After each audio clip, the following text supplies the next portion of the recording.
que todo mundo aqui já escutou aquela máxima de vai fazendo entrevista que uma hora você passa, né? Acho que todo mundo já escutou isso. E isso ajuda muito, pelo fato de você ir aprendendo como é que os entrevistadores, como é que o mercado avalia as coisas, mas é ruim tomar não pra caramba, é muito ruim. A maioria desses não que a gente recebe, é devido a gente não estar preparado para a entrevista, tá? E aí, o que acontece? Muitas das vezes, eu fiz isso muito no início da minha carreira também, tá? De pegar que, tem 500 vagas aqui no LinkedIn, eu vou aplicar para todas e vamos embora. E não me preparar para a entrevista. E isso é um erro muito, muito grave, galera. Muito grave. Porque você vai chegar na entrevista e você vai falar as mesmas coisas sempre, você vai aprender com o erro. Então, por que não se preparar? Por que não ter um scriptzinho melhor, falar algumas coisas da maneira um pouquinho mais certa, adequada para a empresa, tá? Isso ajuda muito, muito, muito, muito mesmo.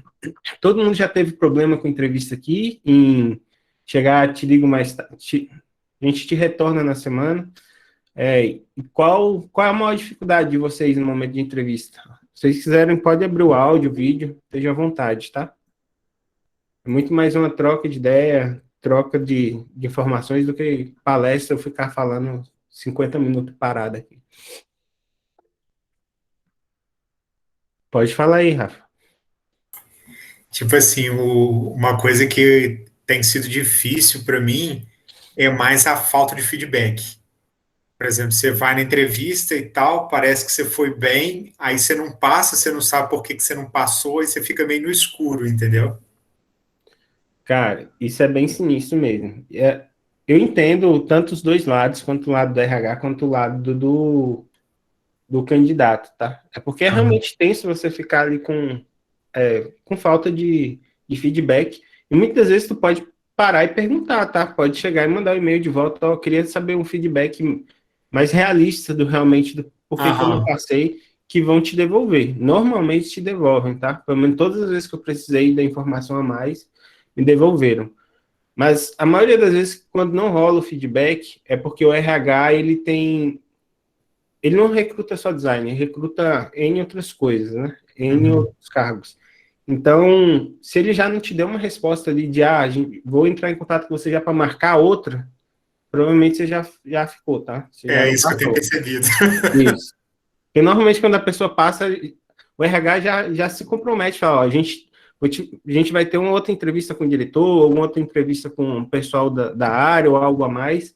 A gente já sinaliza positivamente para a pessoa, tá? Então, você recebeu, ó, a gente vai te dar uma resposta depois, é muito difícil ter passado, a não ser que tenha alguma empresa que é muito certinha, e não passar na hora e etc, mas eu acho muito difícil, tá? Até hoje eu acho que nunca vi nenhuma assim. Alguém tem mais alguns problemas em comuns aí que queira falar? Então, tem uma coisa assim que eu tenho dificuldade, é a parte, não a parte técnica, que você está com a pessoa ali de UX, mas a parte que eles vêm perguntar que livro você está lendo, o que que você faz nas horas vagas, aonde você se vê daqui a X anos, essa parte para mim é mais complicada. Você se prepara para isso? Porque normalmente isso é o clichê que acontece quando o RH conduz ou quando alguém da área que é um pouquinho ligado ao RH conduz também. Normalmente as perguntas elas aparecem. Não, Então, se você... então, mas você respondeu qual que é a resposta certa? Eu falo que realmente eu faço, entendeu? O meu problema é esse, é o livro que eu tô lendo. Mas e aí? Como que você vai saber se você está respondendo certo ou não isso? Essas Então, perguntas que parecem idiotas, assim. a questão é você Mas, responder mesmo assim, do jeito que você respondeu aí, sobre o que você é, o que é que você está fazendo no momento mesmo. Porque isso é para medir fit cultural, tá? Fit cultural com a empresa. Por mais que eu não concorde muito com fit cultural, mas ele tem que ocorrer em alguns momentos. Por exemplo, precisa de uma pessoa que gosta de ler, então quando você pergunta para a pessoa qual livro que ela está lendo, você consegue ver se realmente a pessoa está lendo ou não, tá? Se ela está mentindo ou não, se ela leu alguma coisa. E qual questão de leitura, se ela só lê questão técnica, se ela lê alguns outros livros. Mas eu acho que, na minha visão, isso não é, como é que fala? Algo que realmente vai te excluir de alguma entrevista. É muito mais fit cultural, tá? beleza. Se alguém quiser falar, ó, pode me interromper, esteja à vontade. Mas vamos lá. Tem uma coisa que a gente chama de pitch. Acho que todo mundo, não sei se todo mundo sabe o que é pitch, mas quem está introduzido ali no meio de inovação e startup, sabe que pitch é vender uma ideia do teu negócio, do teu projeto, para investidor ou para qualquer outra pessoa que queira apoiar teu projeto, tá? Seja PO, que seja investidor, que seja qualquer coisa. E aí, nisso, ocorre algo chamado de pitch pessoal, que a gente chama, que é você apresentar uma descrição planejada sobre você, tá? Ela concisa e bem treinada, no qual qualquer pessoa entenda e que a pessoa queira te conhecer melhor, tá? Por que a gente fala isso? Porque ela tem que ser planejada, concisa e bem treinada. Muita gente não se prepara para entrevista, acha que, eu me conheço muito bem, e na hora que chega na entrevista recebe perguntas que não sabe responder, gagueja, não tem uma apresentação normal, e você cai no comum. Cair no comum é muito ruim, porque quando a gente está entrevistando alguém, a gente quer alguém que chama a atenção da gente, tá? Porque se for comum, eu posso selecionar qualquer pessoa. Então, se você for uma pessoa que se diferencia das outras pessoas, isso vai chamar muita atenção nossa, muita nossa, e provavelmente a gente passa para frente. Mas qual é o objetivo desse pitch pessoal que a gente fala, né?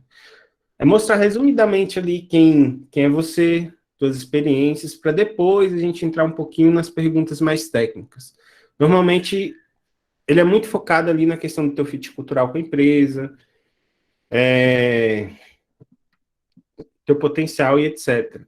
Igual eu disse, é muito mais fácil a gente que está entrevistando, a gente riscar quem a gente não quer. Por exemplo, mês passado eu entrevistei 70 pessoas para Stefanini. Muito mais fácil você arriscando, isso aqui não foi, tô tendo uma conversa com a pessoa e já, isso aqui não é, isso aqui não é, isso aqui não é. E aí quando a conversa ela vai fluindo, a gente vai dando corda, né? A gente vai perguntando e etc. E a gente vai conversando, vai criando um laço emocional ali. Só que para isso acontecer, você realmente tem que ser foda, tá? Você tem que ser uma pessoa que eu lembre. Novamente, quando você é uma pessoa diferenciada, que realmente diferencia das outras pessoas, nosso cérebro, por si só, ele cria uma caixinha e te coloca ali. Porque o resto é comum, igual já falei bastante. Então, o que é que você pode fazer para passar a ser um pouquinho mais foda? Algumas dicas na hora que você estiver falando. Você tem que ser um pouquinho mais claro no que você fala, seja simples também. Eu vejo muita gente utilizando jargão em entrevista, com entrevista de RH ou com entrevista técnica. Esqueça isso. Fala simples, fale sobre você e que realmente eu consiga lembrar de você. Então, seja autoconfiante. Tem pessoa que a gente vai conversar e a pessoa fala que dá uma preguiça, cara, dá uma preguiça de conversar com a pessoa, que, você está falando sobre você está conversando com a pessoa, é sério que você não consegue conversar com a pessoa direito? Então, seja um pouquinho energético, você precisa me chamar a atenção também. Preciso lembrar de você, eu preciso lembrar de você. Tudo em você, ele vai estar sendo avaliado na entrevista. Tudo. Postura, muito avaliado, tá? Não sei se vocês conhecem, mas existe um estudo chamado Posições de Poder, que são um estudo feito para pessoas passarem entrevista porque sentavam de maneira diferente, porque tinham as posições mais descontraídas, etc., que ajuda muito. Quiserem procurar, tem um TED Talk que fala isso, Posições de Poder, que são pessoas que, normalmente, quando ela está mais confortável na entrevista, ela está um pouquinho mais aberta, está mais relaxada, etc., porque tem gente que vai para a entrevista e fica todo fechado, fica todo acanhado, fica todo curvado. Isso a gente avalia muito, tá? Não somente a gente como entrevistador técnico, mas RH também. RH, muito, toda a parte comportamental, RH avalia, toda. Então, tenha ciência disso. Inclusive, eu lembro de uma coisa que eu aprendi no Ministério da Defesa, tá? Até posição de câmera, de olhar, ela influencia. Por exemplo, o Ministério da Defesa, ele tem um desnível para quem chega na sala, você ficar abaixo da pessoa, para quem está na sala, que tem mais importância, ela está olhando de cima para você. Então, por si só, ela já tem uma posição maior do que a sua. Mas isso não diz tanto na entrevista, tá? Mas sim, postura vai te falando muita coisa. O Cícero chegou até aí, deve estar dirigindo. Na hora que ele chegar em casa, ele abre o áudio aí. Tom de voz também. Eu acho que eu e o Cícero, a gente fala muito sobre isso. Acho que não só eu e o Cícero, mas com qualquer pessoa, como é que você fala. Tem gente que fala monotônico demais, tem gente que fala, que não sabe conversar, sabe? Tipo, é aquele negócio de preguiça de falar, a pessoa fala desmotivada. Então, fala um pouquinho mais motivado, você está falando sobre você, sobre sua carreira, você é a pessoa que mais se conhece. Então, se você é uma pessoa que realmente não consegue falar sobre você, se já fala desmotivado, que motivação que eu, como entrevistador, vou ter para te contratar? Nenhuma, nenhuma. Sendo que tom de voz, quando você sabe controlar teu tom de voz, tua entonação, dicção, uma boa dicção, você consegue envolver a pessoa numa conversa, tá? Ah, mas eu sou tímido. Treine, treine. Novamente falei, o pitch pessoal lá é você treinar sobre o que você vai falar na entrevista. Acho que todo mundo sabe quais são as perguntas que caem na entrevista, mas muita gente não treina, tá? Eu treino muita coisa no meu dia a dia, e quando eu precisava procurar emprego, eu treinava no chuveiro, eu treinava em vários locais, eu tinha um texto, alguns textos que eu ia fazendo, e ia treinando para melhorar, tá? Isso todo mundo faz. Acho que qualquer pessoa que quer melhorar na comunicação, ela realmente trabalha essa questão de comunicação dela, tá? Ela treina. RH olha muito roupa, tá? Muito, muito roupa. Eu já tive uma situação no remoto, tá? De pessoa aparecer na entrevista com roupa que acabou de acordar ali, de moletom e etc. Pô, você tá indo pra entrevista, velho. Tudo bem, aqui só aparece parte de cima, camiseta, mas veste uma camiseta melhor e etc. Porque tem empresa que tá cagando para isso. Tem empresa que realmente tá nem aí. Mas, por exemplo, tem empresa que você vai ser terceirizado dentro de um órgão. Porra, e aí, a maioria das vezes você vai conversar com alguém, às vezes tem até alguma pessoa do órgão que vai conversar com você. E essas pessoas que trabalham um pouquinho em órgão, normalmente avaliam muito isso.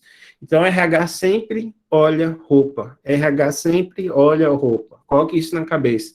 Não vai desleixado para entrevista, tá? Questão de olhar também. Olha no olho da pessoa. Quantas vezes eu fiz entrevista no mês passado com gente mexendo no celular? Tipo, por mais que eu tô aqui na câmera com você, você consegue ver que a pessoa tá mexendo no celular. Pô, é 1 hora de conversa, 40 minutos. Não consegue largar o celular ali, não consegue olhar no olho, criar um, um vínculo com a pessoa, que olhar fala muito, tá? É você olhar para a pessoa, conversar com a pessoa, olhando no olho, passa uma outra confiança do que você olhar para a pessoa que tá de cabeça baixada, tá nem aí para nada. Então, vale sim essa comunicação de olhar, tá? Isso é tudo muito clichê que a gente fala, que isso muita gente fala há muito tempo, mas a gente não tem ideia de quantidade de erro que isso ocorre, a quantidade de erro que isso ocorre. Linha de raciocínio também, pessoa que quando a gente pergunta alguma coisa, a pessoa começa a dar volta, ó. Dá volta, dá volta, dá volta para responder. Ela é totalmente prolixa, que a gente fala. Preguiça, preguiça. Uma vez eu conversei com uma pessoa que eu fiquei, acho que 1 hora e pouco conversando com a pessoa. Me deu uma preguiça tão grande conversar com ela, de tanto que ela enrolava, enrolava, enrolava. Eu tentava acelerar a conversa para tentar ajudar a pessoa, mas a pessoa enrolava tanto que eu peguei e falei, deixa quieto, deixa, passei para o RH, ó, não tenho mais nenhuma pergunta. Se você quiser perguntar mais alguma coisa da vaga, esteja à vontade. E aí passei a conversa para o RH, porque realmente tudo que eu perguntava, a pessoa enrolava. Você não precisa disso, seja objetivo, seja claro. Vai embora, galera, vai embora. Por que tudo isso? Isso é muito coisa comportamental que é avaliado em você, tá? Porque agora quando a gente fala sobre o que a gente faz os cheques ali, realmente, na hora que a gente está conversando, isso aí são coisas que a gente observa. A gente está ali, não olha no olho, não passa confiança, beleza. Mas eu gosto de dividir algumas coisas em quatro pilares, tá? Teu perfil é avaliado muito, quais são os seus valores como pessoa, quais são tua cultura, isso tudo por questão de fit cultural, tá? Tem empresa que gosta de uma pessoa que ela é mais empreendedora, que ela vai te atender em qualquer momento, qualquer coisa que precisar, você tá ali. Tem empresa que não, tem empresa que quer uma pessoa mais tranquila mesmo, e por aí vai. Toda empresa tem seus valores e sua cultura. Isso você consegue ver em diferentes empresas. É claro que empresa terceirizada é muito mais difícil isso, mas sim, todas têm algum posicionamento sobre. Então, isso é fit cultural, tá? Se teus valores e se tua cultura bate com os valores e cultura da empresa. Muitas vezes na descrição da vaga, o RH já coloca ali quais são os valores, qual é a cultura da empresa. Se você prestar atenção e você conseguir falar sobre isso também, demonstrar que também são seus valores, isso te ajuda, tá? O RH, a maioria, ele só avalia a questão comportamental e fit cultural, mais nada, mais nada. O restante que o RH coloca, muitas das vezes, é uma descrição que ele pegou da internet ali sobre vaga. O que é o X? Pegou lá um monte, tacou lá no LinkedIn e dessas vagas totalmente bizarras. E como é que você faz para passar por eles? Às vezes tem algumas palavras que tem lá, arquitetura de informação, teste de usabilidade. Se você no teu pitch, na tua conversa com a pessoa, você só citar essas palavras, que foram o que ela colocou lá na hora, ela já tem uma impressão boa sobre tu. Então, lê um pouquinho ali a descrição. Por mais que você não concorde com nada que está ali, você não vai fazer nem metade do que está ali, devido a muita gente do RH pegar e só copiar uma descrição já existente, isso te ajuda. O RH, pô, ele realmente sabe das atividades que estão aqui, sendo que ele não entende de nada, e te passa ali para a conversa técnica. A conversa técnica, nossa mentoria que eu e o Cícero a gente deu ali sobre entrevista e whiteboard é aquilo dali, não foge daquilo dali 100%, tá? Questão de gana também, quais são seus erros, como é que você superou seus erros também. Questão de resiliência, muita gente vai para entrevistas como se fosse o Superman, como se não tem erro nenhum, não tem nada. Porra, desculpa até o palavrão, mas a gente não gosta de nada perfeito, gente. Pessoas são imperfeitas. Então, mostra se você já errou, o que é que você já superou, como você superou, tudo tranquilo. Você pode falar no momento da entrevista. E se você não falar, muitas das vezes a gente vai perguntar qual é o teu projeto que não deu errado, qual é o teu projeto que deu errado, o que já deu errado na tua carreira. E nesse momento você pega de surpresa, porque muitas das vezes você não sabe o que é que você já errou, você não tem, aí você vai buscar na mente, você vai buscar qualquer coisa. E todas as suas habilidades também, isso é avaliado, tá? E aí a habilidade que eu falo de habilidade técnica. Só que para até a gente chegar nessa conversa de habilidade técnica, tem toda essa questão antes. E aí o que é bom você evitar? Utilizar jargão ou palavrão é tenso, tá? Por mais que por exemplo, eu tinha New School um tempo atrás, não sei se todo mundo conhece a minha história com a New School, a gente levava educação de qualidade para a galera de periferia, na linguagem da periferia. E aí tudo bem, eu conversar com a galera, quando a gente selecionava a galera ali, a pessoa ter um vocabulário mais carregado, até porque a gente ia fazer imersão em periferia e etc. Beleza, mas isso é um caso muito situacional, muito quase não existe na maioria das empresas, tá? Palavrão é muito mal visto. Porra, caralho, qualquer coisa que você estiver falando, assim, é muito mal visto pelo RH. Eu, nem tanto, tá? A não ser que você abuse tanto, algumas palavras para mim não são palavrão, então para mim é mais tranquilo, mas a maioria da galera não. E jargão. Se estiver conversando com pessoa de RH e começar a usar jargão demais, que não esteja lá na descrição, a pessoa ela fica perdida. Exagerar na verdade também. Pô, ser verdadeiro é o que todo mundo quer que a gente procura para qualquer pessoa que trabalha dentro da empresa. Mas ser verdadeiro demais ao ponto de você machucar pessoas, isso realmente é tenso. Eu já errei com isso, tá? Em entrevistas, já errei muito com isso. Quando eu não entendia isso. No momento que eu fazia entrevista para alguns outros cargos. E eu sempre tive uma postura, na minha carreira, de sempre falar realmente o que necessita ser falado em alguma reunião ou em qualquer coisa. E beleza, e eu achava que isso era muito foda para mim, de chegar ali na entrevista, não, eu sou uma pessoa que eu tenho uma opinião e eu sempre largo essa opinião na mesa. Isso não é muito bem visto, até porque as pessoas elas enxergam isso como um pouquinho de arrogância, um pouquinho de você não tem sensibilidade com algumas coisas, mas não que não era voltado para isso, tá? Isso era muito voltado à questão de parte técnica do que estava acontecendo, e eu realmente sempre falava. Então, eu suprimi um pouco, eu tirei isso de como eu me apresentava para as empresas, e isso começou a me ajudar bastante. Por mais que eu ainda falo, que deve ser falado em qualquer reunião, sempre coloco isso na mesa, mas na hora da entrevista, realmente, você não precisa demonstrar isso, porque isso vai passar como exagerar demais, na verdade. Sobre roupas, acho que já avisei, acho que já falei. Questão de você olhar a empresa, procure sobre a empresa, acho que a gente sempre fala isso muito. Ah, tem uma entrevista, sei lá, na Stefanini, onde eu trabalho. Vou procurar um pouquinho sobre a empresa, qual é a roupa, normalmente. Você pergunta sobre o contrato, se você vai trabalhar num lugar mais tranquilo ou não, então você sabe questão de roupa. E outra coisa, assim, que para mim elimina o candidato na hora, chegar atrasado. Ainda mais agora em home office, tá?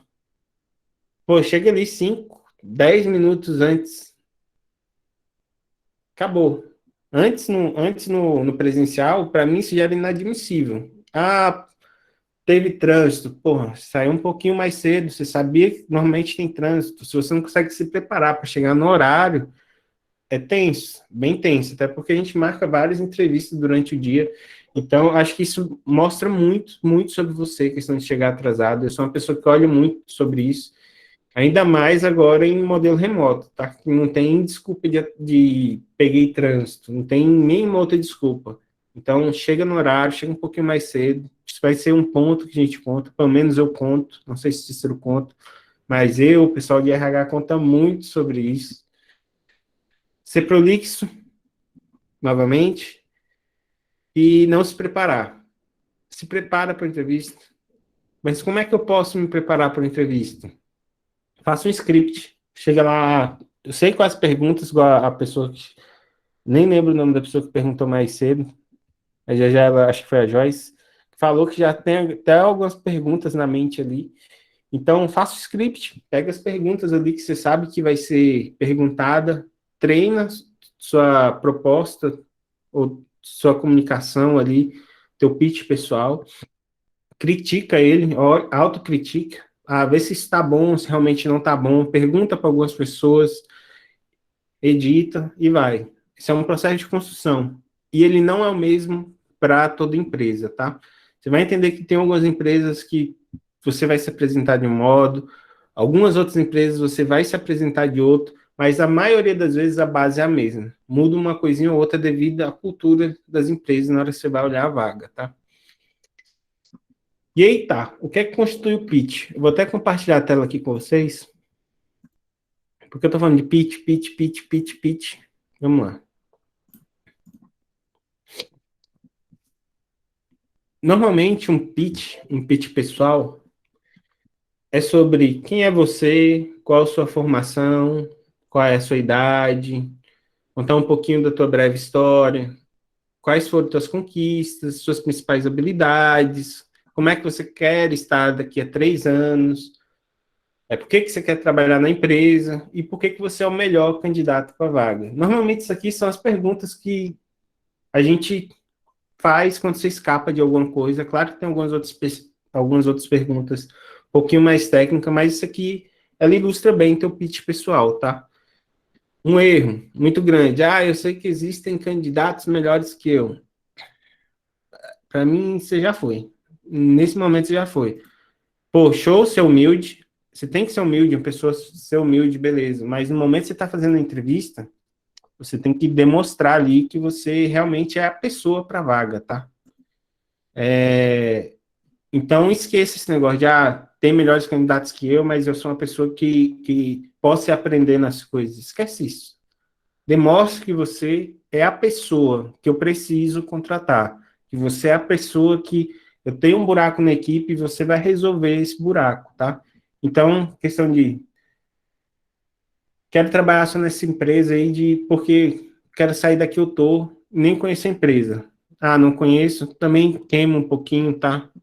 Então, questão de pitch é isso, tá? Eu vou mandar isso aqui lá dentro do Telegram, tá? Essa imagem do que é um pitch pessoal. Até porque falei, tarará, isso aqui alguém deve estar anotando, mas eu mando para vocês Então, simbora. Mas eu posso chegar no pitch ali e começar, meu nome é Marcos, tenho 30 anos, sou formado em XPTO, minhas conquistas são X, Y, só ir perguntando, só ir respondendo essas perguntas? Você pode chegar na entrevista sim. Mas é a mesma coisa que todo mundo fala. Todo mundo faz. Normalmente, alguém, quando vai para a entrevista, chega lá, meu nome é Marcos, tenho 30 anos, sou formado em design, passei pelas empresas XPTO e acabou. E aí, falando bem resumido, né? Tem maneira de você melhorar isso. Você vai cair novamente no comum. Seja pessoa diferente. Tem uma técnica que a gente chama, quando a gente fala sobre pitch, que ela é chamada de tweet pitch, que é um pitch para causar um pouquinho de curiosidade, tá? Que ela normalmente é o que é que eu faço, onde é que eu me encaixo, qual é o meu público e o que é que eu agrego para a empresa, tá? Por exemplo, meu nome é Marcos Vinícius, sou líder de design e inovação, meu trabalho é criar modelos de negócios fantásticos que criam experiências lúdicas para os seus usuários. Isso aqui é um modelo, isso aqui é um exemplo bem tranquilo, tá? Não que você, devo começar assim, sou estudante, etc. Mas isso aqui, se você souber moldar ele pode sim ser o início de uma conversa, tá? Você pode já demonstrando sua proposta de valor. Deixa eu aceitar outra pessoa aqui. Acho que o Cícero tá congelado, ele deve ter caído. Tá aí? Tô congelado não, tô aqui. Oi, gente, boa noite. Boa noite. Bom, Marcos, eu tô acompanhando, eu tava dirigindo, eu tô vendo aí, o Marcos já falou 1 quilo de coisas muito, muito importantes sobre boas práticas, né? E deu para perceber aí, gente, que quase tudo é comportamental, né? E é bem isso mesmo, cara. Quase tudo é comportamental. Uma vez, num desses papos malucos que a gente estava tendo, que já foram tantos na comunidade que eu já até perdi as contas. A gente estava falando um tanto sobre isso e sobre a importância de você saber se vender. E esses dias mesmo, também não lembro qual, tava um papo lá no nosso grupo sobre isso, e eu falei bem assim, bom, tem gente que já é contratado assim que abre a boca, numa entrevista. Assim que ela abre a boca, ela já vai ser contratada. Por quê, cara? É porque você, assim, você tem que se vender, meu. Você tem que saber se vender, sabe? É aquilo que a gente vem dizendo também sobre a confiança que o conhecimento traz, tá? Quando você está muito munido de conhecimento, porra, velho, você estuda pra caramba, você tem consciência de que você tem amplo domínio sobre uma diversidade muito grande de conceitos da área, você não tem por que chegar numa entrevista, seja para vaga júnior ou pleno ou sênior, cara, cabisbaixo, né, com a energia baixa, com a postura de subserviência, né, cabecinha baixa, tipo um coitadinho que está precisando de oportunidade. Não, muito pelo contrário, meus queridos. Você está indo para lá mostrar o quanto você é bom e o quanto você merece essa vaga, tá? Você não tá indo você não vai para uma entrevista de emprego para pedir ajuda. Você vai para mostrar o quanto você é bom, né? E essa questão de se vender, saber se vender, ela é muito importante. E como, felizmente, para tudo tem um porquê, por que essa questão toda de comportamento, postura, né? A segurança, você precisa transmitir segurança, confiança, né? Tem toda essa questão da comunicação e, principalmente, questão da comunicação corporal. Tem coisas, tem gestos que o nosso corpo faz involuntariamente que o receptor da mensagem também recebe e percebe involuntariamente, inconscientemente, tá? Nós somos máquinas de decifrar o outro, mesmo que o outro não fale, né? Então, se você tá... Já ouviu aquela história de que o cachorro ele sente o cheiro do medo? É mais ou menos por aí, tá? O seu corpo ele vai comunicar coisas involuntariamente. Por exemplo, o que você acha de uma pessoa que, enquanto você está conversando com ela está coçando aqui atrás, tá passando a mão na testa, tá com o pezinho aqui batendo, você tá vendo que ela tá se mexendo aqui porque ela tá batendo o pé aqui no chão, sabe? Ou então ela tá na frente mesmo, ela tá batendo a mão na coxa aqui, tá batendo o pezinho no chão aqui.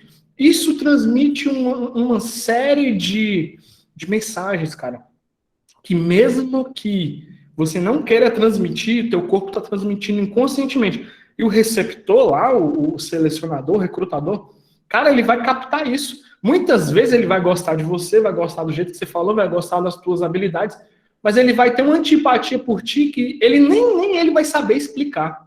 Mas é porque você estava comunicando medo, insegurança, incapacidade.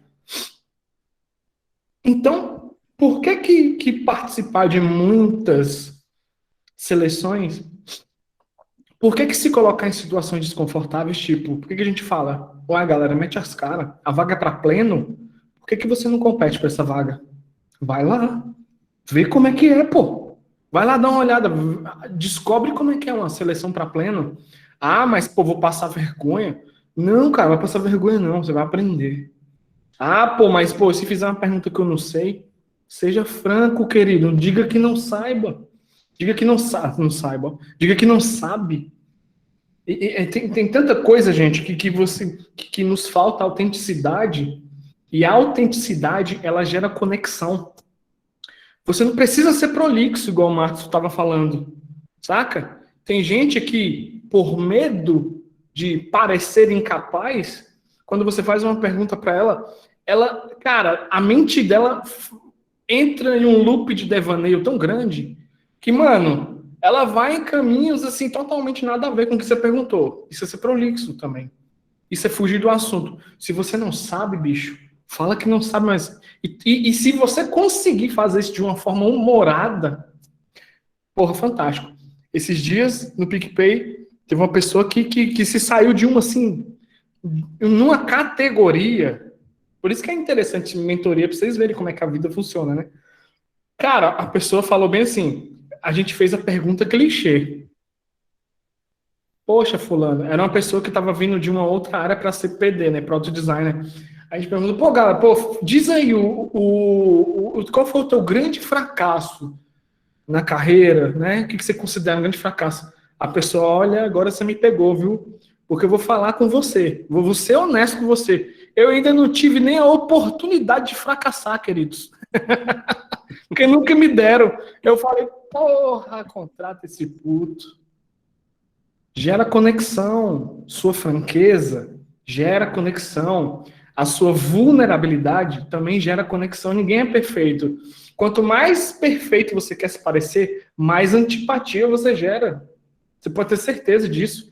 E o recrutador, gente, muitas vezes só uma camada. Tipo, se você estiver falando com o RH, aí que você tem que conquistar a pessoa, você tem que se vender para ela, porque ela tem que subir com você para o próximo nível. Ela tem que fazer a vendagem, porque eles fazem isso, eles classificam as pessoas. Ah, esse daqui deu match, esse aqui não deu match. E sabe como é que isso se dá? Por empatia, laços empáticos que são gerados numa conversa. Tá? Então, isso tudo, a gente só aprende calejando, a gente só aprende passando em entrevista. Não tem outra maneira. Foi assim comigo, foi assim com o Marcos. Tem gente fora da curva? Tem, sim. Tem gente que já nasce com um dom de ser muito comunicativo e persuasivo? Tem. Mas são exceções, velho. A regra é a galera ter dificuldade mesmo. A regra é as pessoas serem comuns. Somos pessoas comuns. Nós somos os Albert Einstein do X, não, pô. Inclusive, são raríssimos esses putos, mas tem. Mas não somos nós. O que a gente precisa é ter honestidade para admitir que somos muito falhos e principalmente, entender, principalmente, gente, sendo designer, tá? Nós temos que aprender quais são os vieses cognitivos do ser humano. A gente trabalha com isso. Por exemplo, as pessoas não compram coisas porque são coisas. As pessoas compram coisas ligadas a emoções. São as emoções que motivam compras. Isso é parte do nosso trabalho. né? Então, cara, se a gente sabe disso, se a gente quer ser product design ou UX design, e a gente entende que a gente mexe, que a gente vai criar produtos e serviços, né, digitais ou não, é por isso que a gente tem dito já há um puta tempo, vocês têm que lidar com a carreira de vocês como se vocês fossem produtos. Vocês têm que se vender e se enxergar como produto. Eu sou o produto Cícero Libório. O Marcos é o produto Marcos Vinícius Ribeiro. Sabe? O Cesimar Xavier é o produto Cesimar Xavier. A Nayara Costa, produto Nayara Costa. O Edinaldo Santos, que está falando alguma coisa ali no chat, ele é o produto Edinaldo Santos, e é muito importante que vocês tenham ciência disso. Tá? Para quando você chegar a hora de uma entrevista, que vocês têm de ser contratados assim que vocês abrirem a boca. Porque quem é contratado assim que abre a boca? Pessoas confiantes, seguras, né? Seguras não só em postura, seguras não só porque o corpo delas está comunicando segurança, né? E tranquilidade, leveza e confiança, mas seguras principalmente porque vocês estão seguros do conhecimento que têm. Então vocês não estão indo em entrevista, vocês não podem ir em entrevista nenhuma para receber caridade, para receber esmola de vaga, tá? Para receber ajuda. Por favor, me ajuda, me dê uma vaga porque eu preciso. A empresa está cagando para isso. A empresa quer pessoas confiantes, seguras. A organização precisa de pessoas que vão somar e gerar valor, gerar lucro. Independente das tuas crenças sobre empresa, independente das tuas crenças sobre lugares legais ou não, lugares, né, com cultura assim, um assado, inclusive ou não, uma empresa, ela existe para dar lucro. Quanto mais você entender as regras do jogo, mais fácil vai ficar para você, né? Quanto mais fácil você entender como funciona essa dinâmica ser humano para ser humano, você candidato, recrutador humano, melhor para você. Quanto mais você se sentir confortável, né, em estar diante de pessoas, né, que estão te selecionando, mais rápido você se coloca. E, gente, o teu nível, ele independe. Se você acha que você está... Eu sempre levo em consideração que todos vocês que entraram no grupo assistiram a mentoria de posicionamento, para vocês saberem e entenderem que, assim, nenhum de vocês tem chapéu de júnior. E quem tem, precisa tirar imediatamente. Porque já falamos à torta e à direita sobre a baixa percepção de valor que tem um júnior. E, cara, e o porquê que não tem vaga e nunca vai ter tanta vaga para júnior. Tá bom? Então, assim, larga isso de mão. Gente, falo e repito sempre. A menor das preocupações de vocês precisa ser a parte técnica. Se vocês realmente quiserem ter êxito nessa área, vocês têm que começar a trabalhar fatores humanos, comportamentais, soft skills. Eu queria poder dizer para vocês que tem outro jeito, mas não tem. Eu não conheço ninguém, eu não consigo ver nem outros caminhos, sabe? Você não vai conseguir se conectar com o RH se você contar os 35 métodos de pesquisa ou research que você sabe, ou os 15 métodos de validação que você descobriu e aplicou. Isso não gera conexão nenhuma. Com o RH, ele está cagando para isso. E nem que você avance, nem que você converse com o designer, ele vai falar, pô, que legal, você domina muita coisa. Mas e aí? Por que eu tenho que te contratar? Fatores humanos. Você precisa dar match. Você precisa ser um Tinderzão do X, sacou? Você precisa ser um Tinder, um cabuloso do Tinder do RH de UX. Você tem que dar match com essas pessoas. Você tem que aprender a dar match com essas pessoas. E assim, ainda digo, cara, que não é case nem portfólio. Vou repetir para vocês. É importante pra caramba, lógico, né? Mas eu vou falar de novo para você. Tem gente que é contratada assim que abre a boca para falar. Sacou? Precisam ser essas pessoas, sabe? E não tem outro jeito. É calejando. É se botando em situações confortáveis. Pô, apareceu uma vaga de pleno, velho. Tu dá uma olhada ali nas vagas. Tenta fazer o seguinte exercício em toda a vaga que você vê. Quando você vê aquela tripa enorme de exigência para uma vaga, arranca metade delas. Dessas metades, se você conseguir atender metade delas, se você acha que está preparado para metade dos requisitos, se candidata, velho. Se candidata e vê o que dá. Aposta mesmo. Eu garanto para vocês que vocês vão começar a ter surpresas muito legais. Fala aí, ô Rafael. Rafael Bellini. Boa noite. Então, você estava falando a respeito de ter case e não ter case. Isso é uma coisa que tem me causado um pouquinho de receio assim, recentemente, porque eu ainda não tenho um case de ponta a ponta. Uhum. Eu tenho alguns desafios, tanto da parte de UI, quanto de pesquisa, assim, isolados, vamos dizer assim.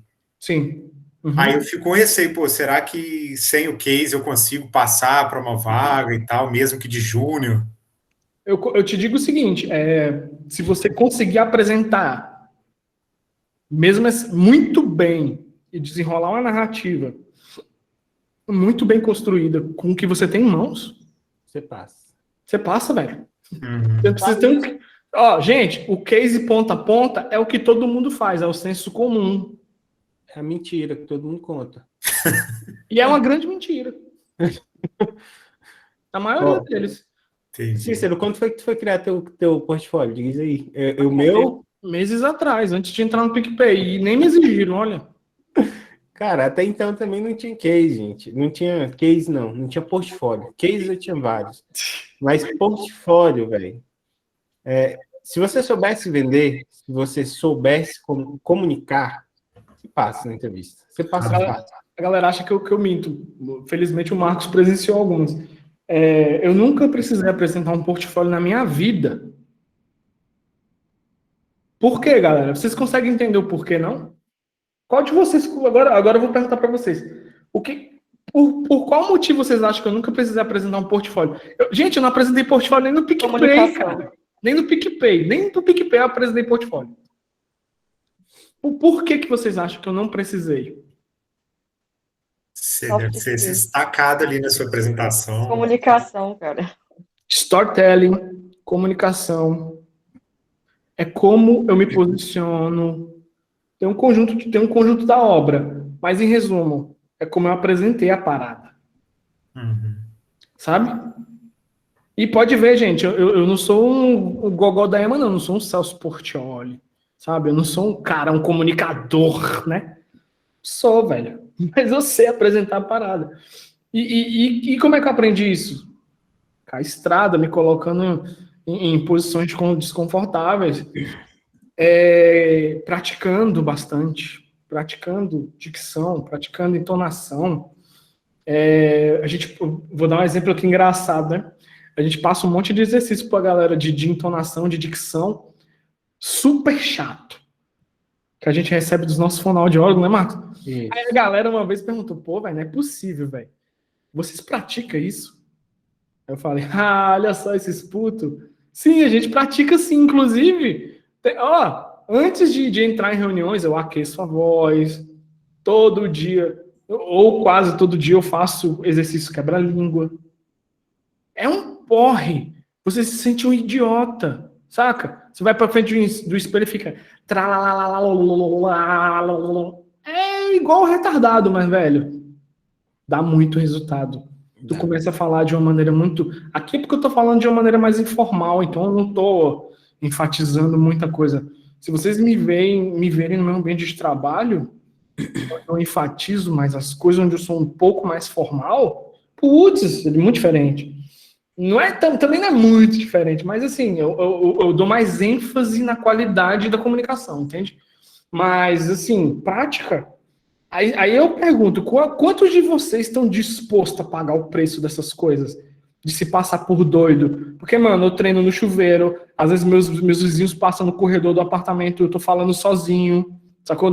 Eu tô lavando louça, eu tô falando sozinho, tô exercitando algum discurso, alguma coisa que eu vou falar numa reunião. O povo acha que eu sou doido. discursos de apresentação, de pitch.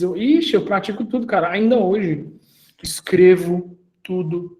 Me preparo, o segredo é preparação. Exato. Você tem que abrir a tua mente para. Você tem que. Por que o Marcos falou também no começo?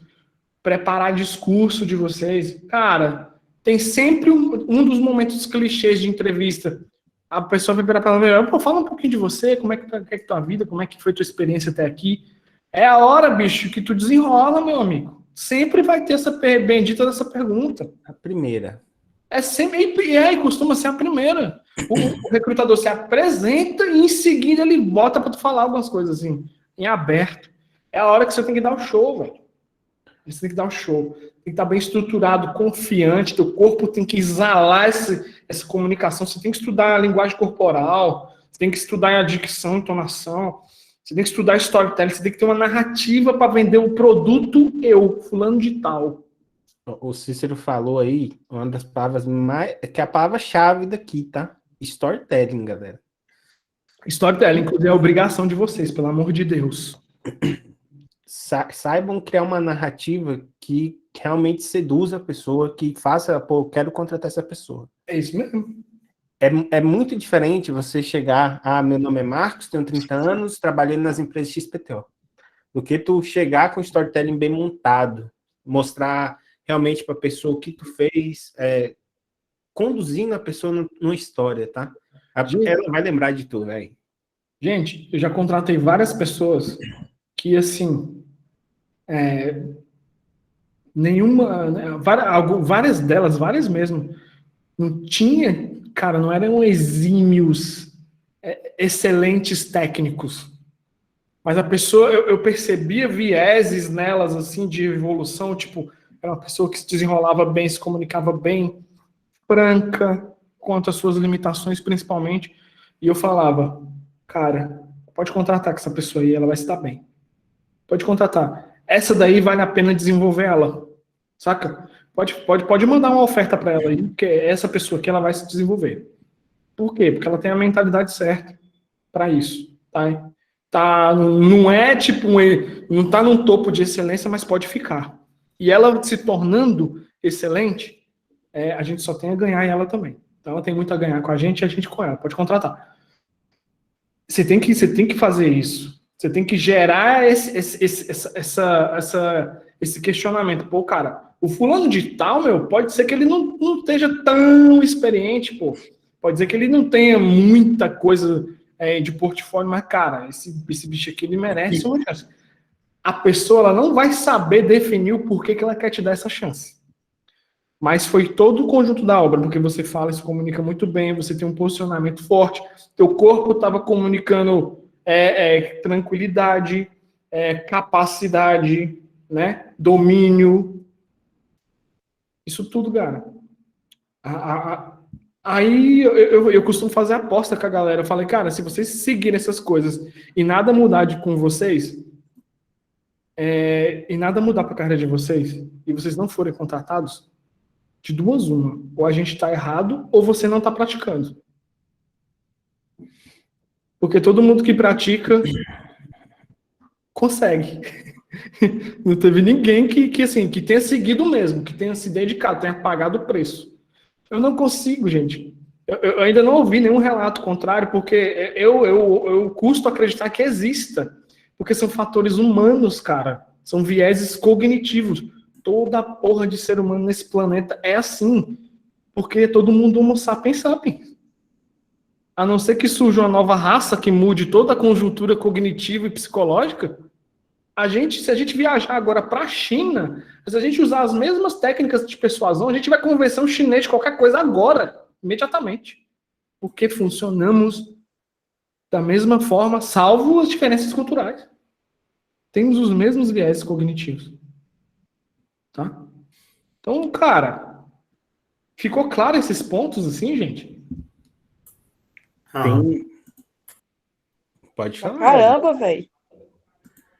Tem uma frase do Ayrton Senna que eu gosto muito, muito, muito mesmo. Que ela diz assim: no que diz respeito ao desempenho, compromisso, esforço e dedicação, Não existe meio termo, tá? Ou tu faz alguma coisa bem feita, ou tu não faz. Ou tu se prepara para uma entrevista de uma maneira foda, se vende como uma pessoa foda, ou você não é, ou simplesmente você não vai ser contratado, gente. É simples.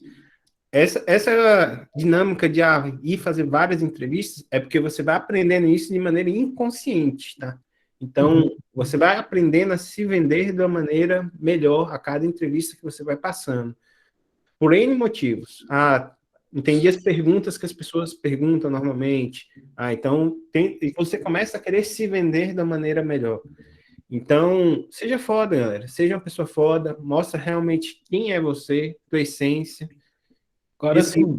Não seja super-homem, tá? Sim, precisa ter, aí a gente tem que vir agora também e botar um pezinho na realidade em que sentido, né? Bom, falar aqui é muito simples e muito prático, né? E muito ursinhos, visão muito ursinhos carinhosos, né? Poxa, tem que se desenvolver, tem que encarar entrevistas, né? Tem que se colocar em situações desconfortáveis. Poxa, Cícero, muito legal, é isso aí. A gente fica com aquela carga de ânimo, né? Porra, é legal, amanhã, a partir de amanhã, vou mandar 300 currículos. Manda 300 currículos e recebe uma chamada. Aí vem aquela maré de porra de desânimo, né?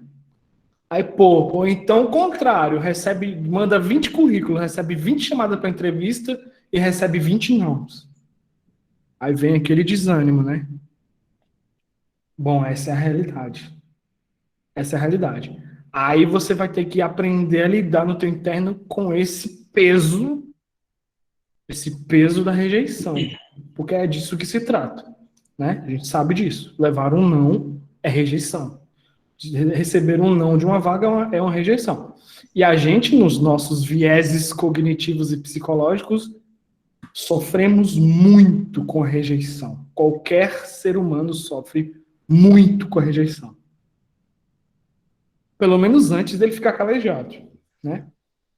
Aí você tem que né, tendo essa visão de realidade, você tem que começar a preparar o teu psicológico, né? Para tu não ficar dependente de Rivotril, né? Porque é o seguinte, a vida é assim mesmo, ela é dura pra caralho, não é só você que tá levando não, é muita gente também tá levando não, assim, você não é a vítima do mundo, é tua responsabilidade traçar o teu caminho e assumir as responsabilidades disso e entender que, assim, você está melhorando a cada passo e a cada não que você recebe.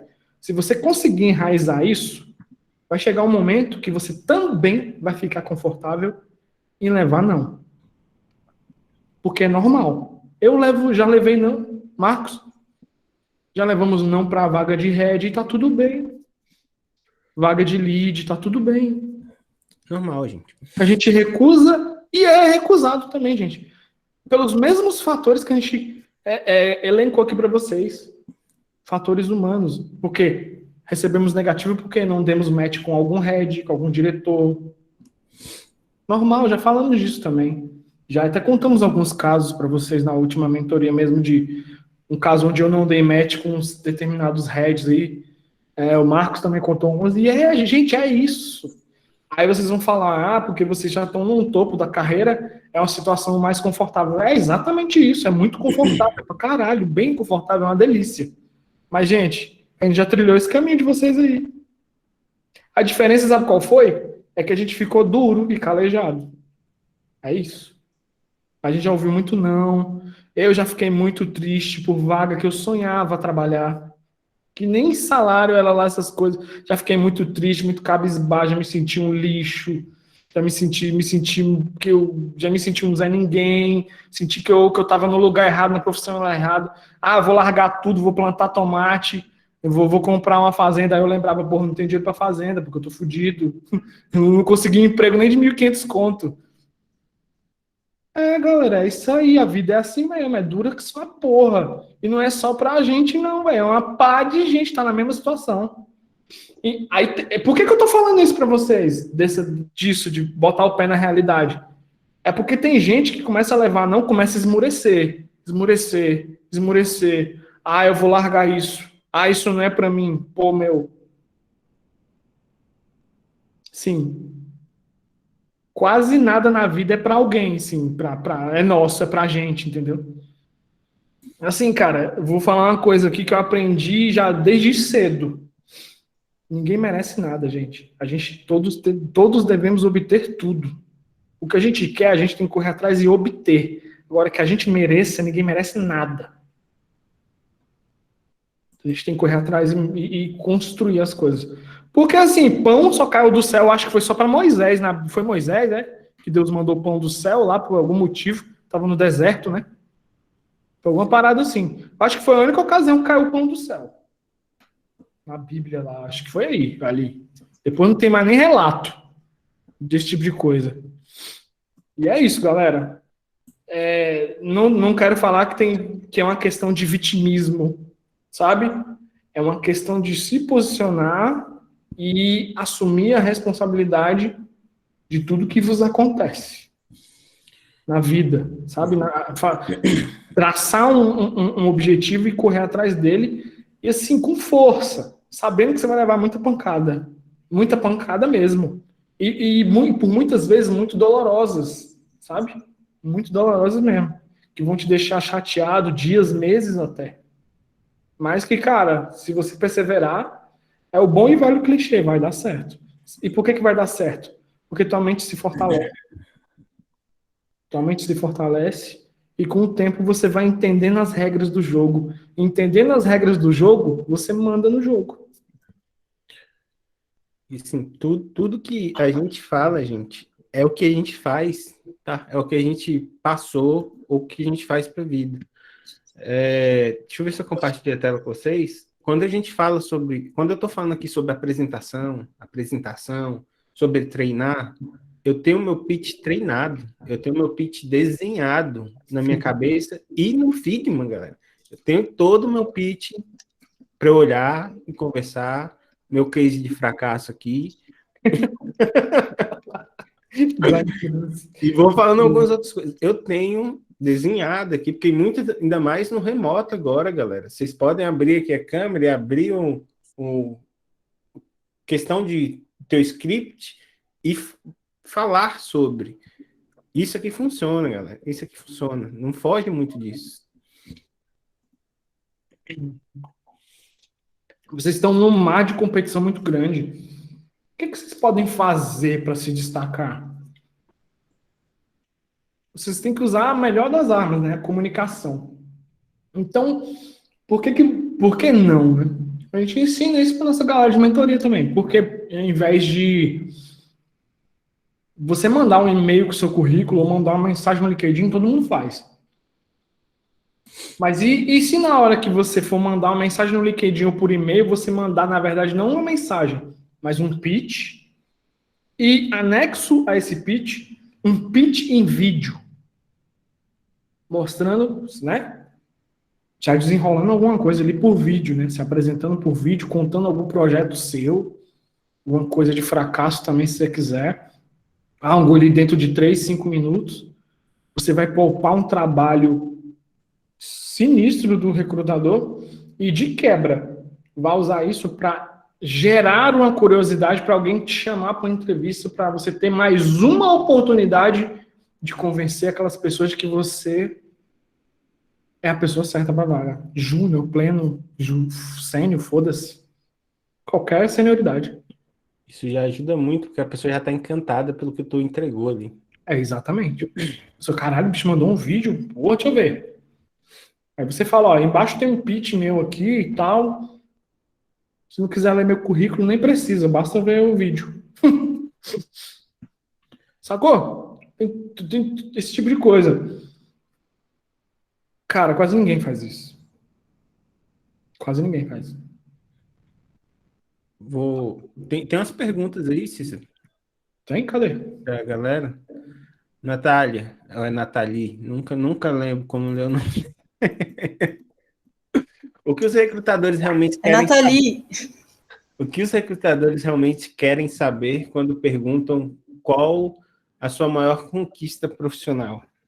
Querem saber o que você já construiu de tão bom, pô. Simples assim. Qual foi o teu maior case? Assim? O que você já fez de mais legal? Ela quer ver se o que você faz tem sinergia com o que a empresa precisa construir ou precisa fazer. Simples assim. Ela vai ver você falando também da tua conquista.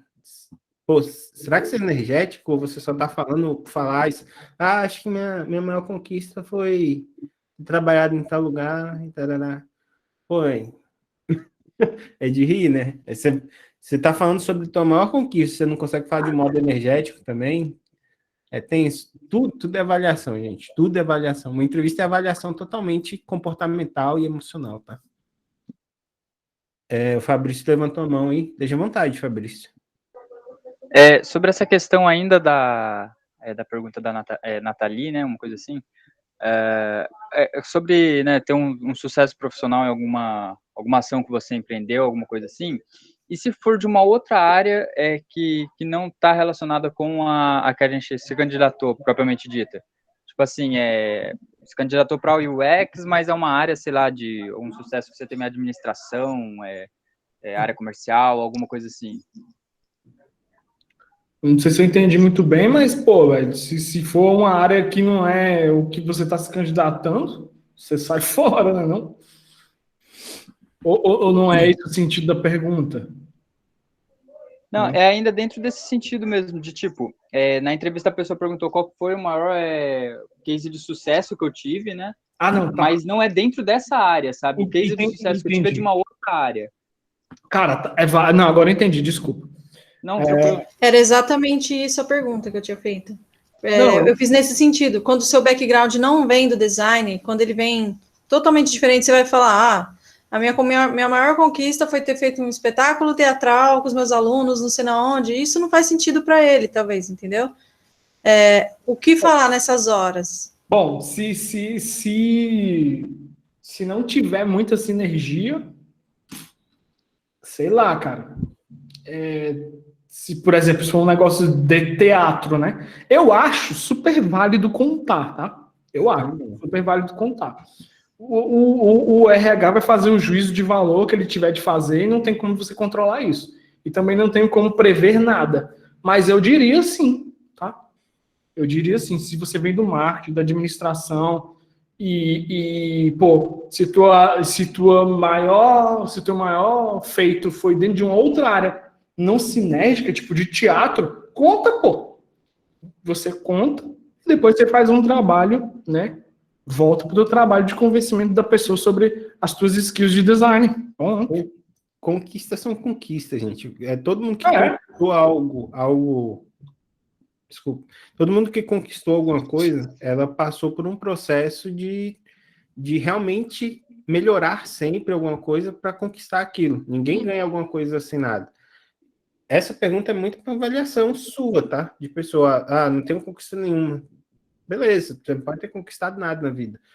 Mas você conquistei alguma coisa, fiz um trabalho legal, você começa a falar sobre você, tá? Você começa a se vender um pouquinho para a pessoa. É criar conexão, tá? Criar conexão. Tá. Às vezes até encanta mais, né, Melissa? Exato. Se você souber vender o que você tem, show de bola. Em 2 entrevistas já me perguntaram sobre o meu conhecimento em metodologias ágeis. Eu conheço um pouco delas na teoria, mas não uso e nunca usei no meu trabalho atual, que não é em UX. Como faço para sair dessa situação sem passar vergonha?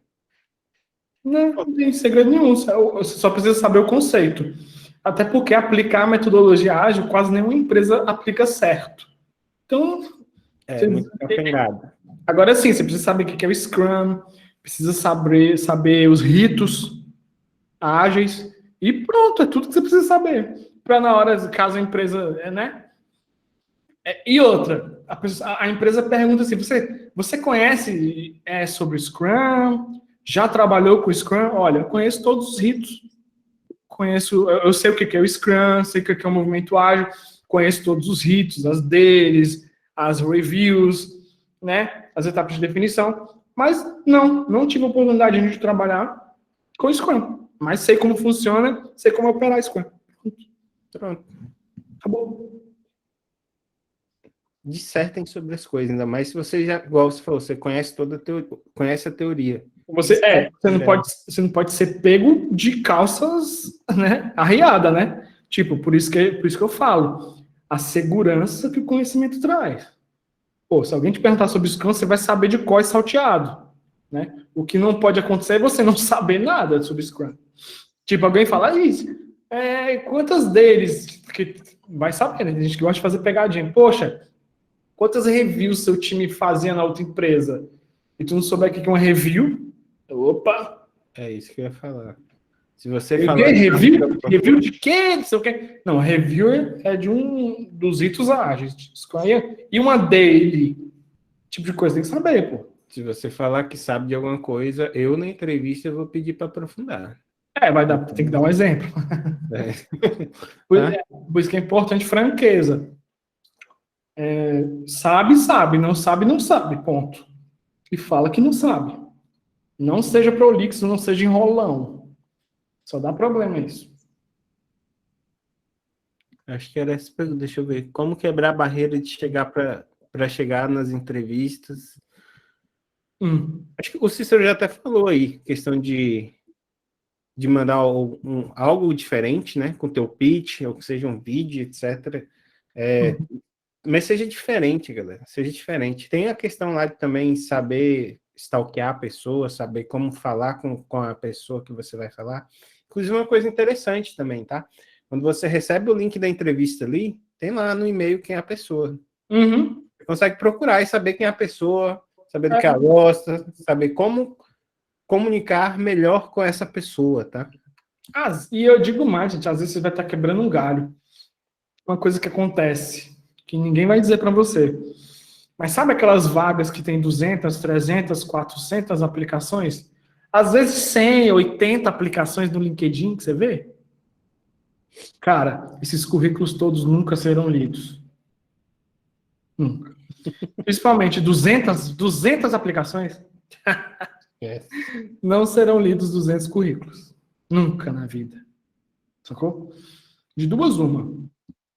Ou eu vou ler os primeiros 50, ou algum sistema vai ler para mim.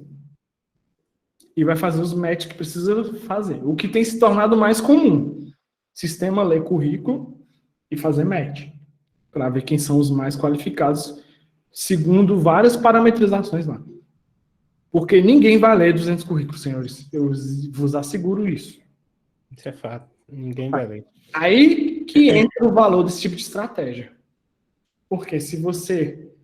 No LinkedIn isso é fácil, cara. Normalmente, para vaga, tem o responsável dela, igual o Marcos falou. Se não tiver, velho, vai ter algum e-mail, algum lugar que você consegue procurar as pessoas. O nome de alguém. Quando tiver o nome de alguém, você consegue procurar essa pessoa, achar ela no LinkedIn e conversar direto com ela, velho. Aí lá você pode mandar teu pitch em texto e um pitch em vídeo. Olha que doideira. Aí você encurta aí, tipo, 200 pessoas que estavam na tua frente. Por uma simples razão, proatividade e comunicação. Tá? Porque o modus operandi comum é: abriu vaga, todo mundo vai mandar currículo, igual é o estouro da boiada, todo mundo, blá, blá.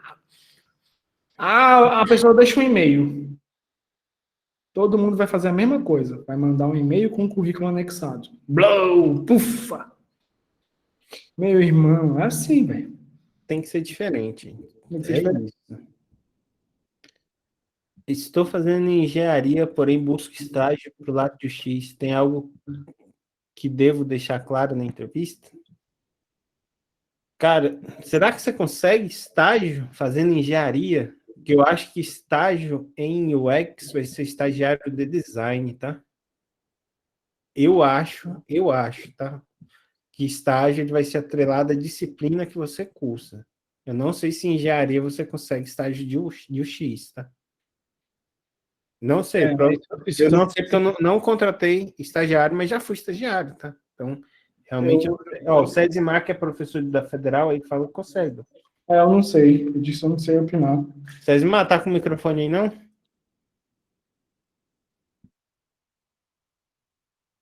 Consegue me ouvir? Conseguimos. Tá ruim ou tá bom? Tá bom. É o seguinte, existem alguns programas de curso que eles têm os estágios que complementam a carga horária do curso, tá?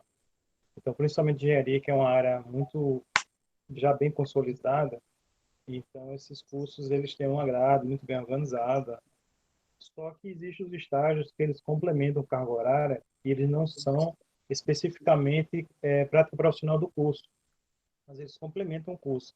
Então, você pode, por exemplo, estagiar no primeiro período do curso, desde que a empresa que quer contratar você, ela aceite, né? Que você pode ter um portfólio anterior, alguma experiência anterior, e ela complementa. Só que isso não vai com carga horária para o curso, ele é só para complementar o que você viu. Então, é mais como se fosse uma área extra, só que ele não conta para o curso. Então, essa é a diferença. Tem umas áreas que são obrigatórias para o curso, e aí contam, e outras que elas só estão ali como carga horária complementar que você fez, e você gera uma experiência extra, mas ela não contribui no final da conta do curso. Mas como o caso dele, eu acredito que seja mais para gerar conhecimento dentro da área, então, inclusive, ele pode até migrar para a área, seria válido para os objetivos dele, e não para os objetivos do curso da universidade. Essa é a principal avaliação. Mas cada curso também tem curso como o do César, que eu já falei para você, né, MV? Já. E ele é um curso, sim, foda. Então, se você tiver uma experiência que você é de ciência da computação, é design, e tem uma experiência completamente diferente uma da outra, os caras agregam lá e fazem com que você voe, né? Então, cada universidade tem uma variação com as suas emendas. É isso. Luiz, acho que deu para ficar claro, né? Acho que, assim, quem está falando é César Macho, que ele é professor de federal, né? Então, tá bem tranquilo. Pamela, se o entrevistador perguntar sobre um momento de crise, como você agiu? Como posso falar sobre isso? Se não especificaram, no caso, se é da carreira ou pessoal. Acho que é muito invasivo, tá? Perguntar sobre o lado pessoal, crise pessoal. Eu nunca vi perguntarem sobre lado pessoal. Teve crise pessoal? Como é que você agiu? Nunca vi isso. Provavelmente pode ter sido uma perspectiva diferente que você olhou. Provavelmente foi para o lado pessoal e da carreira, tá? E aí é sobre responder, tipo, o que você teve de crise? Em algum problema que você teve em algum projeto ou algum trabalho? E falar, tipo, tive esse problema XYZ, agi dessa maneira, que eu acho que foi a mais adequada possível, pelo menos naquele momento. Discursar sobre. É bom estar preparado para isso também, tá? É assim, cara. Uma coisa é certa. Teve dúvida sobre alguma pergunta? Pergunta de novo, tira a tua dúvida sobre a pergunta. Ah, é sobre isso ou sobre isso? Qualquer coisa muito pessoal, não responde não, cara. Se você responder contra a tua vontade, você vai se sentir super mal depois. Aí pode ser que a pessoa nem te dê nenhuma resposta depois da entrevista. Aí você vai ficar mais mal ainda. Você teve que abrir uma coisa delicada sobre a tua vida para alguém que não vai nem sequer te dar uma resposta sobre sim ou não. Então, responde não. Qualquer coisa muito invasiva. Ah, como é que é o teu marido? Ah, como é que é a vida como é que é teu cachorro? Não, cara. Vamos se atentar aqui só o profissional. Você vai contratar meu cachorro? Eu falaria esse tipo de coisa. Do jeito que eu sou. Eu já Vem perguntar sobre a minha mãe, eu vou perguntar para ele, o que você tem com a minha mãe? Você vai contratar a minha mãe? A mãe não é product designer, ela é enfermeira. Fala aí, Pamela. Então, eu fiz esse comentário porque nessa entrevista que eu passei, realmente eu não sabia o que falar. Me perguntaram, mas não especificaram qual que é o tipo de crise. E na hora eu não consegui pensar em nada que eu tenha passado. Acho que talvez por não ter passado ainda por um. E só algo pessoal que eu pensava e não sabia o que responder. Então, no momento, assim, como eu fiquei nervosa, eu acabei falando. Mas, assim, não entrei em detalhes também demais. Tive esse cuidado também, que eu não queria que fosse mais invasivo do que já seria. Mas realmente foi estranho, sabe? Foi a primeira vez que eu passei por uma entrevista que me perguntaram algo assim. E eu não soube realmente o que responder. Mas Só que eu já também... Só que assim, eu já também tive entrevistas que já foram invasivas na cara dura, e eu fiquei tão puta com isso que eu recebi o feedback que eu não ia passar e mandei o feedback de volta para eles, mandando um e-mail falando assim, olha, acho que essa entrevista foi invasiva por isso e isso aqui. Acho que vocês deveriam ter cuidado com essas perguntas, porque pode constranger os candidatos. Mandei a real mesmo, fiquei muito puto com isso. Eles tinham perguntado por que que, tipo assim, por que que eu fazia terapia, por exemplo. Isso daí, cara. Pois é. Isso daí, na boa mesmo. Isso aí não tem nada a ver. E outra, não tenha medo não, gente. Vocês estão na entrevista. Essa empresa não está pagando as contas de vocês ainda não. Ainda corre o risco, inclusive, nem te dar uma resposta. Meu, se for alguma coisa muito invasiva, não tenha assim, preserve a dignidade sempre de vocês. Não tenha medo de ser ríspido, não. Já fui ríspido várias vezes. Ninguém tem esse direito, não, pô. Ah, por que você faz terapia? Como assim, meu irmão? Sabe, isso é muito invasivo, Pamela. Que pena que você teve essa... Eu fiquei indignada demais, velho, de verdade.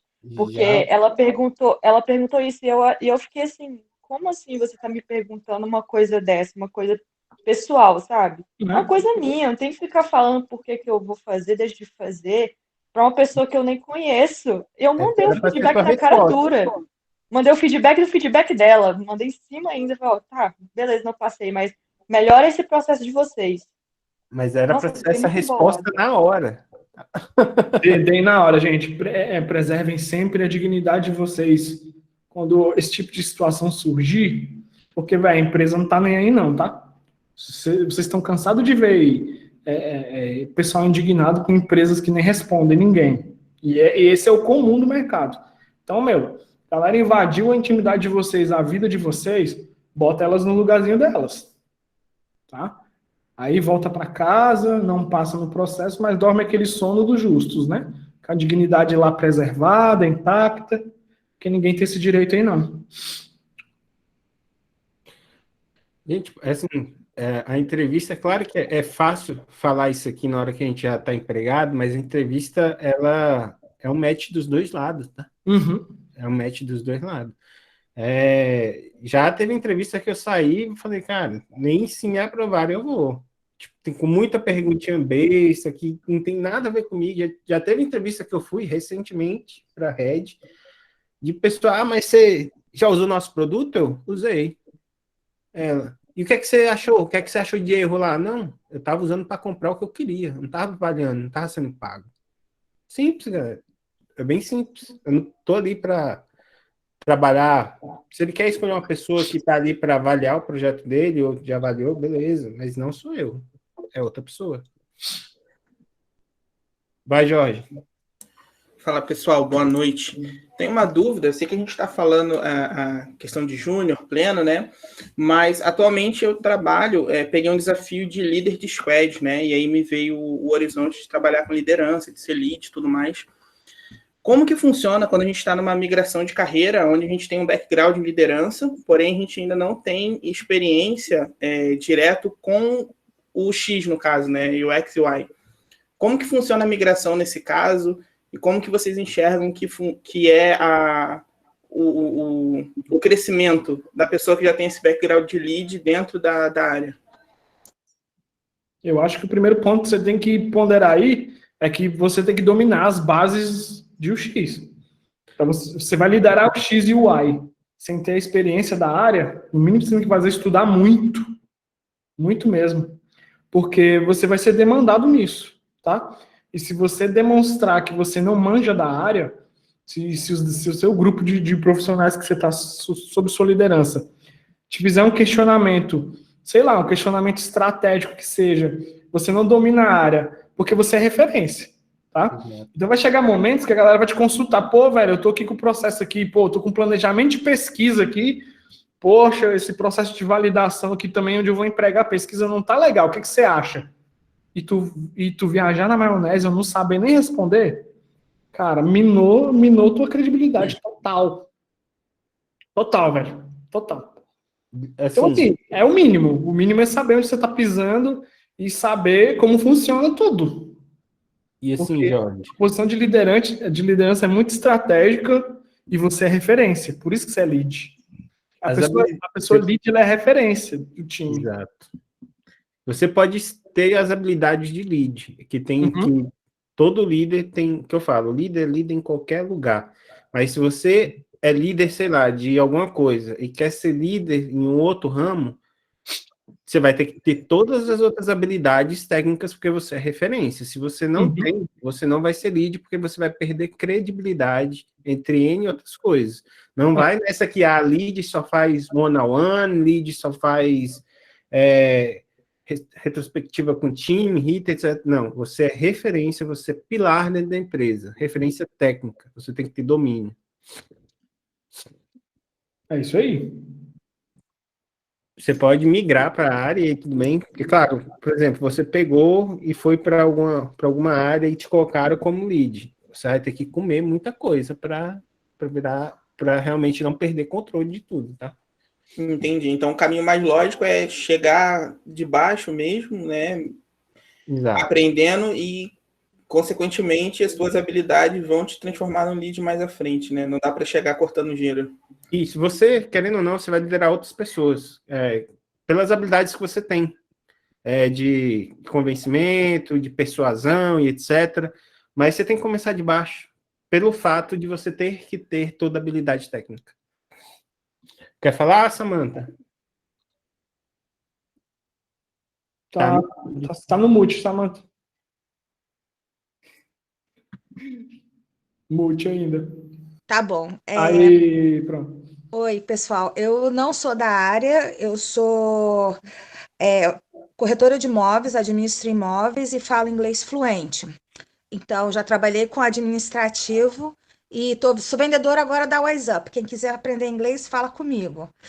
Só que aí que acontece? Eu quero saber quais são as possibilidades verdadeiras, se alguém já teve experiência, de pegar trabalho do exterior. Isso daí é uma dúvida, né? Se existe essa chance ou não, é uma ilusão, é freelancer. Você tem o principal pré-requisito, você fala inglês fluente. Beleza, você já está bem acima da média. Por isso. Aí, Samantha, se você tomar a decisão de se tornar uma pessoa muito boa tecnicamente, você vai ter o segundo pré-requisito essencial para você se posicionar no mercado internacional: domínio técnico, né? Aí agora, isso por si só, dependendo do mercado que você caia, tipo, o mercado europeu, existe bastante pragmatismo em como o europeu trabalha. Então, se você tem muito rigor técnico e qualidade técnica e é fluente, você vai se encaixar em posições na Europa. Beleza, legal. Agora, você quer trilhar uma carreira de brilho internacional, aí você tem que trabalhar junto a isso, né, ao rigor técnico e à sua fluência, que maravilha que você já tem, trabalhar soft skill, comunicação, facilitação, análise estratégica e etc. Todas as pessoas que eu tenho visto tendo sucesso lá fora, esses três pilares aí, tá? Totalmente viável. E uma coisa interessante é que pessoas boas, né, com a fluência adequada no idioma, no inglês, cara, tem bastante portas abertas e tem espaço, né? E oportunidades. Né? Muitas oportunidades. Ainda mais a Samantha. A Samantha ela é muito fluente. Muito fluente. Eu sei que ela está no grupo de inglês lá, de design, já vi ela conversando, ela é muito fluente, cara. Ela se comunica muito, muito bem, muito bem. Então, provavelmente, passar na entrevista, acho que vai ser algo bem mais tranquilo para você. Tem mais agora em home office, que está contratando todo mundo de todo canto, então tem vaga para todo canto. Puta merda, imagina a Samantha no seguinte cenário, Marcos. Lá, né, porra, fluente, inglês e tal, né, aí te dando de fichinha. Aí, imagina um pitch da Samantha, assim, ela segura do conhecimento técnico, assim, sabe? Imagina um pitch teu, Samantha, falando sobre tua habilidade, sobre o que você sabe ou não sabe, pra gringa, meu. Ó, sério, tem gente que tem tudo, Samantha, tem muita soft skill desenvolvida, habilidade técnica impecável, mas não tem a fluência, pô. Aí vai para entrevista, nem passa. Você tem como contar um pouco, tipo, o que é essa entrevista? Porque eu conheço entrevista comum, assistente administrativo, outras coisas, mas a entrevista para o X, como é que ela é? As etapas? Não é diferente. É porque tem tipos. Depois você olha lá, a nossa mentoria de whiteboard e entrevista comum. Tem lá o vídeo. Exatamente aquilo, 100% aquilo. Vai ter entrevista que é comum, é um papo comum, onde a pessoa te pergunta, você responde, você pergunta coisa para ela, ela te responde. Vai ter outro tipo de entrevista que tem se tornado muito comum, que é o whiteboard, em que você vai receber um problema e você vai ter que fazer uma narrativa de como você resolve aquele problema empregando um X. Essas daí é hard, essa daí é braba.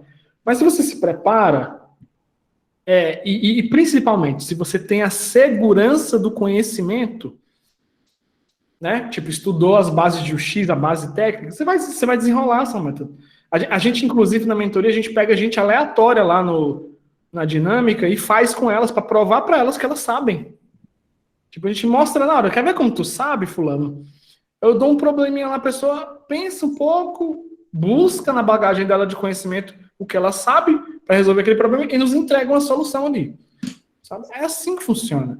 Mas você precisa de quê? Da segurança do conhecimento técnico. Sem isso, você não desenrola. Não tem como. E, Samantha, te contar um caso real, tá? Em 2017, eu acho, teve um amigo meu que voltou do Canadá e estava fazendo aqueles programas que era, sei lá, alguma coisa sem fronteira, que a pessoa ia, 2 anos, voltava, e voltou. Isso era até na área de desenvolvimento ainda. A única coisa que ele sabia era inglês, a única. Aí eu falei, cara, vamos estudar, vou te mentorar. E aí mentorei durante 3 meses. E aí, eu acho que eu já me sinto confortável para fazer entrevista. Ele começou a fazer entrevista ele passou. O primeiro emprego dele, ele foi ganhando $4.000. Ele morava em Goiânia, no caso do pai e da mãe. Falei, cara, tá ganhando mais que eu, cara. E aí agora ele foi embora. Se preparar, não vai diferenciar muito a entrevista de um lugar para outro, igual você falou. Alguns países vão um rigor mais técnico, etc. Mas se você tiver a base de conhecimento, todo um repertório de ferramenta, você passa tranquilo. A Pamela Santos ela fez uma série de perguntas aqui, vou responder. Pamela está perguntando, vocês recomendam algum curso para dicção, comunicação e essa parte de soft skill? Recomendamos sim, inclusive nossa mentoria está com inscrições abertas aí para a turma de agosto. Quem quiser referência, a gente passa um monte, que a galera está arrebentando. Fabrício ajuda também. Fabrício, fiz um projeto para um cliente real durante 3 meses. Qualquer coisa eu estou à disposição também. Aí, ó. Tá bom? Nossa, eu fui falando as coisas, nem perguntei se a Samantha tinha terminado. Não, tá bom, eu já falei. Desculpa, já falei. Samantha. Tá, até mais. Vou deixar aqui para os outros falarem. Fabrício, eu fiz um projeto com um cliente real durante 3 meses. Só que esse projeto foi através de uma agência que tinha parceria com o meu curso. A gente viveu o dia a dia da agência e tudo. Minha dúvida é, isso é considerado experiência profissional pelo mercado? Com toda a certeza desse mundo, meu querido. É sim. O que é interessante perguntar para os recrutadores para mostrar interesse na empresa. Muito importante essa pergunta. Tem gente que leva muito em consideração isso, recrutador. Pergunta como é que é. Tipo, tá fazendo a entrevista para design? Pergunta como é que é o time de design. Pergunta sobre se existem processos bem definidos. Pergunta como é que é a comunicação do time. Pergunta como é que é o dia a dia. Se a pessoa não souber te explicar, tudo bem, mas aí você fez a pergunta. É mais ou menos essas coisas. Perguntar como é que funciona o time, perguntar como é que são as lideranças, esse tipo de coisa. Fabrício, ajudei várias pessoas a entrarem no mercado de trabalho, uma startup chamada New School, tá? Que era todo mundo voluntário, mano. Todo mundo era voluntário. Ninguém tinha curso nem nada. Um monte de gente saiu do conhecimento que tinha ali.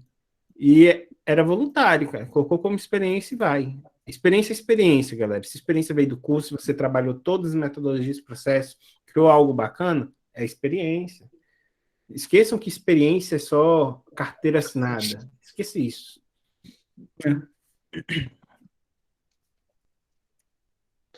Tururururu. Mais alguma pergunta, galera? Aí, ó, a Mayara foi uma.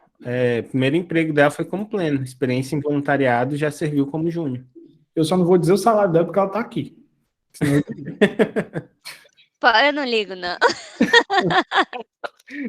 primeiro emprego de UX, ela já manda essa. Putz, muito bom. E falar, licença, tá, gente? E falar no espelho, tá, gente? Quando eu fiz a mentoria do MV com Cícero, eu fui da primeira turma, eu sou especial. E eles ficavam muito no pé da gente, assim, vocês têm que falar no espelho, vocês têm que gravar.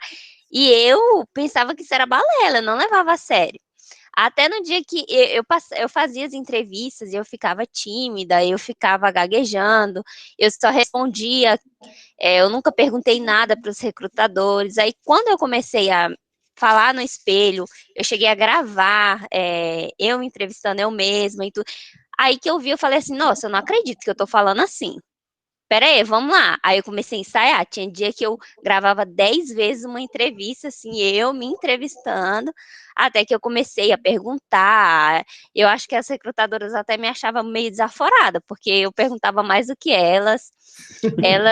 Essa empresa que eu entrei mesmo, elas falavam, você tem que ter a metodologia Scrum, que não sei o que, metodologias ágeis. Eu falei assim, tá, mas o que é metodologia ágil para essa equipe? Aí ela falou, eles costumam ter reunião de 3 em 3 dias. Eu falei assim, então você não quer ninguém que tenha metodologia ágil, porque isso não é Scrum. Scrum você tem que ter todo dia. Então, a gente vai aprendendo a falar, questionar, a se impor numa entrevista. E quando você tem essa questão de se impor, de mostrar que você sabe, que não é aquilo que ela não sabe mais que você, eu acho que eles pegam mais confiança, e eu acho que por isso que deu certo, foi conversar muito isso. Muito bom. Já fala bem pra caralho, né? Gente, acho que é isso. Se alguém tiver mais alguma pergunta, esteja à vontade.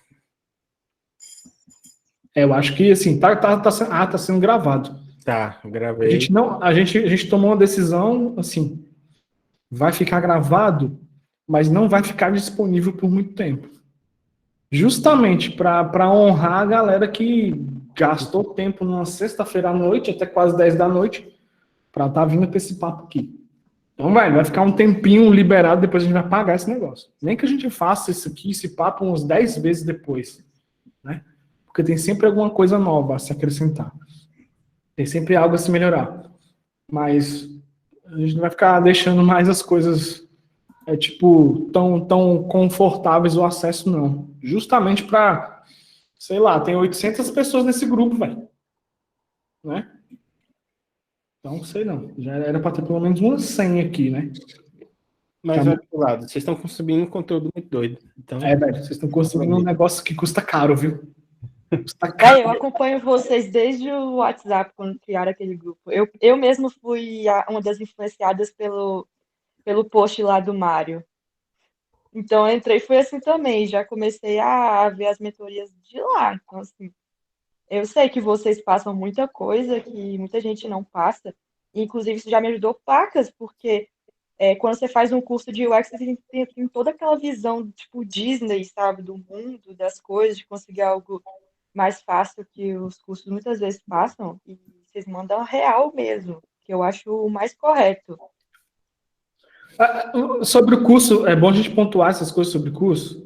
Galera, cursos são ambientes controlados, então para que os cursos têm a visão Disney das coisas? É porque é assim que você aprende, é igual quando a gente pega o livro do Design Sprint, o Design Sprint tem a receita de bolo do Design Sprint. Por que tem uma receita de bolo? Para te ensinar a usar aquele negócio. Mas a vida real do Design Sprint nunca se usa a receita de bolo. A gente sempre personaliza ela. Então, sim, essa narrativa de que curso não presta, que curso é oba-oba, todos são assim, tá? A missão deles é deixar o conteúdo mastigável para que vocês absorvam o máximo possível. É isso, eles cumprem esse papel muito bem, tá? Não deixa certas ideias infectar vocês não, porque tem uma galera que tá começando a achar que tá jogando dinheiro, pô, gastei 2 mil no curso, pô, tô jogando dinheiro fora, o unicórnio é um bosta, é um mercenário. Cara, o marketing dele é problema dele, é uma questão dele lá, sacou? Eu não gosto, eu acho ofensivo, eu acho, sei lá, às vezes desonesto, mas é eu achando, entendeu? Isso não desabona o conteúdo do cara, tá? Eu fiz o curso dele e realmente é muito bom. Eu concordo com você com relação ao marketing mesmo, mas realmente o dinheiro mesmo ele é um investimento. A gente tem que pensar Uhum. assim para o curso e não como um gasto. Se a gente ficar pensando que foi um gasto, a gente ficar sofrendo o resto da vida com o que a gente pagou. Então, assim, eu penso diferente, penso da mesma forma que vocês. Eu acho que o que eu paguei foi um investimento para a área de UX. Se não fosse isso, eu não estaria tendo o conhecimento que eu tenho hoje. Agora, essa questão de marketing, de ética, aí já é outros 500, de outra coisa. Aí é outra história. Cesmar, quer falar? Zizimar quer falar. Só para complementar o que vocês estão falando, acho que eu troco muita ideia com o MV. Ontem eu estava falando com a pessoa que me apresentou o MV ano passado, né, MV? Que foi o Otávio. Ele saiu do IF, ele deixou de ser professor federal para ir para o mercado. Ele estava estagnado como professor. E aí era uma coisa que ele não queria. Ele mudou de carreira. Então, um cara que é funcionário público federal, com a carreira estabilizada, mudou de carreira e hoje está trabalhando, está super feliz aí em Brasília, trabalhando como desenvolvedor. E aí eu disse para ele, e ele tá até tirando comigo, brincou, né? Que MV foi a melhor pessoa que eu conheci em 2020, o presente da pandemia. De fato. Aprender algumas coisas com o MV, muitas coisas, ele tem muita experiência, principalmente vivência prática. E eu sou professor de ensino superior, mas meu foco principal é no ensino médio técnico dos alunos. Aí em Brasília eu sei que vocês têm a escola técnica também, a escola técnica federal, mas eu me envolvo de uma forma que a maioria dos professores não se envolve, que a gente se envolve com essa relação com o mercado. E uma das coisas que a gente aprende lá, o que a gente ensina, muitas vezes os alunos eles não conseguem aplicar isso na prática, eles não têm segurança de fazer isso na prática. Só uma pessoa que já vivenciou, que consegue entender os problemas, ele consegue de fato dizer, olha, o caminho, se for por aqui, pode dar muito errado, ou pode dar muito certo. Ou vai que eu estou olhando, se você está indo no caminho certo. Então, essa experiência de ter uma pessoa para me mentorar, muitas vezes, vale mais do que aquele curso que você fez.